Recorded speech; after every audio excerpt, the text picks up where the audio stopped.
పట్టణంలో సోమవారం స్పెషల్ చింతకాయల అయ్యన్న పాత్రుడు 17.36 లక్షల విలువైన సీఎం సహాయ నిధి చెక్కులను 13 మందికి అందజేశారు. ఈ సందర్భంగా స్పీకర్ మాట్లాడుతూ ముఖ్యమంత్రి చంద్రబాబు పేదలకు అండగా నిలుస్తున్నామని అన్నారు. సహాయ నిధి నుంచి చాలా మంది పేదవాళ్ళకి కానివ్వండి, యాక్సిడెంట్ అయిన వాళ్ళకి చంద్రబాబు నాయుడు సహాయం చేస్తున్న సంగతి మీకు తెలుసు.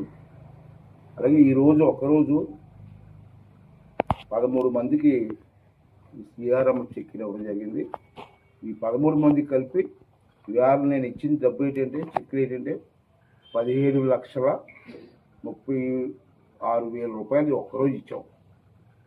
ఇప్పుడు వరకు మన ప్రభుత్వ అధికారంలోకి వచ్చిన తర్వాత ఇంచుమించు సంవత్సరం 8 నెలలు 9 నెలలు అవుతుంది. ఇప్పటి వరకు మన నర్సీపట్నం ఒక్క నియోజకవర్గంలోనే 160 మందికి ఇచ్చాను నేను చెక్కులు. అంటే నేనంటే చంద్రబాబు నాయుడు గారు. ఈ 160 మందికి ఈ రోజు వరకు మనం ఇచ్చింది 1,55,00,000. ఇది యాక్సిడెంట్ అయిన వాళ్ళకి కానీ, ఆపరేషన్ అయిన వాళ్ళకి కానీ హాస్పిటల్ బోర్డు డబ్బులు అవుతున్నాయి. అంటే పార్టీ కూడా పార్టీ కార్యకర్తలను ఆదుకోవాలని ఉద్దేశంతోటి మన నియోజకవర్గం కాదు రాష్ట్రంలో ఉన్నటువంటి అన్ని 175 నియోజకవర్గాలు కూడా ఈ కార్యక్రమం చంద్రబాబు గారు చేస్తారు. అంటే ఒక్క నియోజకవర్గానికి 1,50,00,000 ఇచ్చామంటే 175 నియోజకవర్గాలకు ఇచ్చింది ఎన్ని కోట్లో ఒకసారి అందరూ కూడా ఆలోచించవలసిన అవసరం ఉంది. ఈ స్కీమ్ చాలా మంచి స్కీము.